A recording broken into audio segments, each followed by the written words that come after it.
This is not the kind of government that was designed by our founders of the country. It's not what was written in the Constitution. We've only had an income tax since 1913.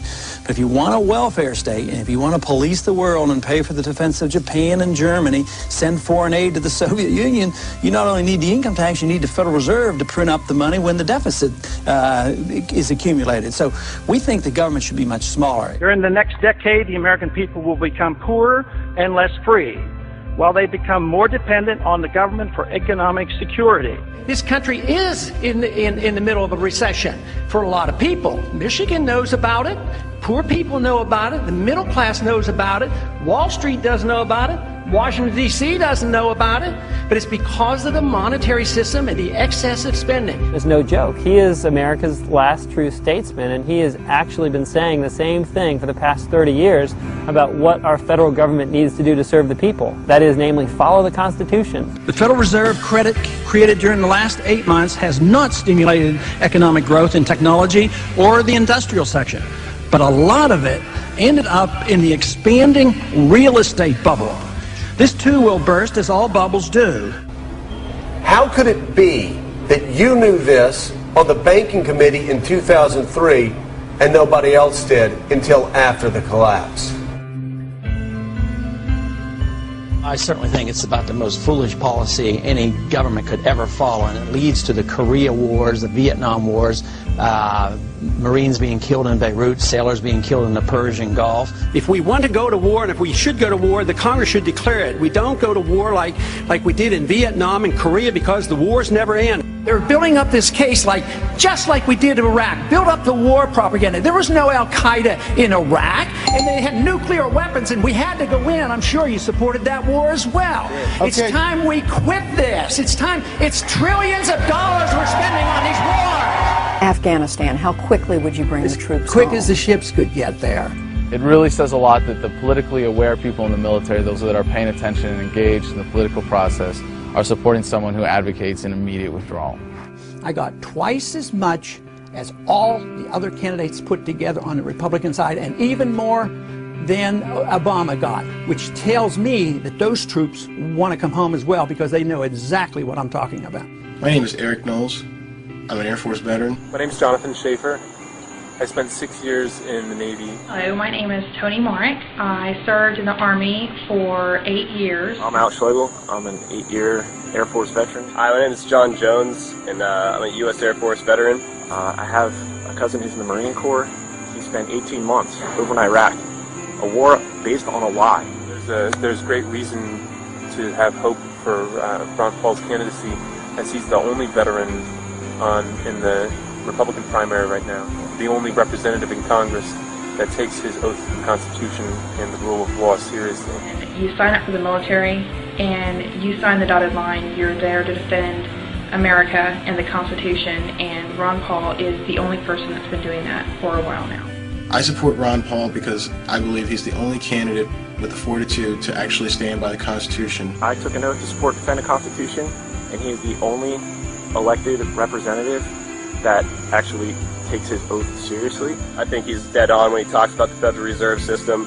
It's only because the government is able to print money to pay for the war that we're able to stay at war. And that act of printing money makes us all poorer. It's been going on and on because we just plain don't mind our own business. That's our problem. During the last campaign, I knew what was happening. You know, they mocked me for my foreign policy, and they laughed at my monetary policy. No more.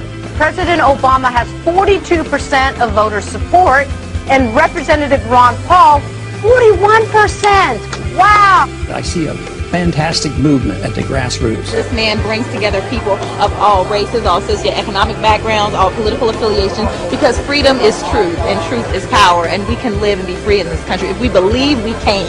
What's appealing about him overall is that he is intellectually honest and that he obviously has a lot of integrity. Ron Paul is at least not a pander, he's sincere. The reason people are worked up about Ron Paul is because they sense that he's genuine, that he's not a sellout, that he's not taking money to espouse certain positions like 99% of other politicians. The one guy in the field, agree with him or don't agree with him, who doesn't go out of his way to regurgitate talking points or change what he believes to fit the audience he's in front of. You served, as you said, 20 years in Congress, but you're not going to take a congressional pension. Right. As an obstetrician, you never took Medicare or Medicaid for your patients. Never. I'm personally endorsing Ron Paul for President of the United States for 2012. Because a lot of stuff he says makes perfect sense. Mainstream is moving in the direction that I have been talking about for a long time. And everything he has said has been truth. And a lot of stuff Obama has said has been lies. I will promise you this, that if we have not gotten our troops out by the time I am president, it is the first thing I will do. I will get our troops home. We will bring an end to this war. You can take that to the bank. So does that mean you can tell us today that you will not change the 16-month timetable? I like Ron Paul. I think he's a cut from a different cloth than the rest of those people who are, of course, selling their souls to the corporate interests who back them. I believe that abortion should be safe and legal in this country. I will preserve and protect a woman's right to choose, and am devoted and dedicated to honoring my word in that regard. I will be a pro-life president. He came to Austin as a Democrat, and then he ran into Karl Rove, and Karl Rove whispered in his ear, he said, look, you're a good-looking guy, you got your politics are kind of conservative. It was easy for him to make the switch. They represent the status quo. And this is what excites so many people now. They're sick of the status quo. Suddenly, a lot of people who love the country and haven't voted precisely because they feel like it would be an insult to the great history of this country to vote for one or the other criminal are so excited at the prospect that, wait a minute, maybe the country can be saved after all. I do think you should value people who speak from the heart and who tell the truth. And you should also value people who honor the vision of your founders and respect the most sublime constitution devised by human intelligence. We want an America full of principled people. Not people who say one thing and do something else. Say anything to get elected, but who say what they mean what they say, and they live their lives by those principles.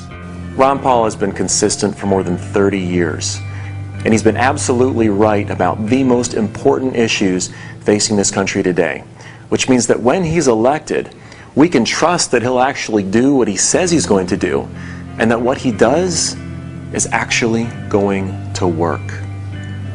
This country is in a revolution. They're sick and tired of what they're getting, and I happen to be lucky enough to be part of it. Don't get involved in these wars. Just bring our troops home.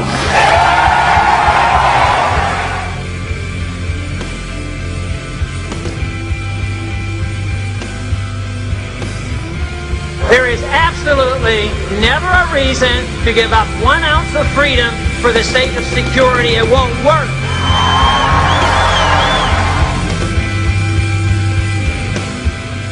There is no authority in the Constitution authorizing a central bank, which means there should be no Federal Reserve System.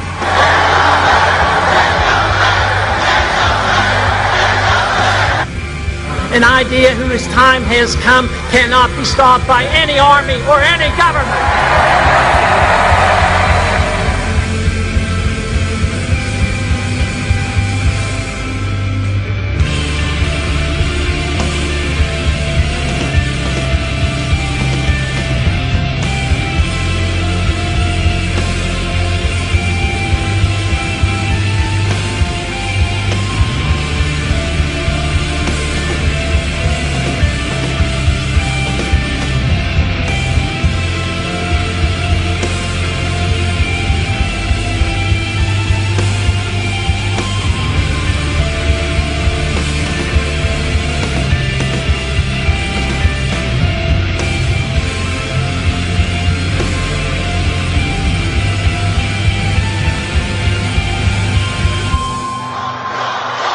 I've been in politics for 35 years. My cause has been the cause of liberty.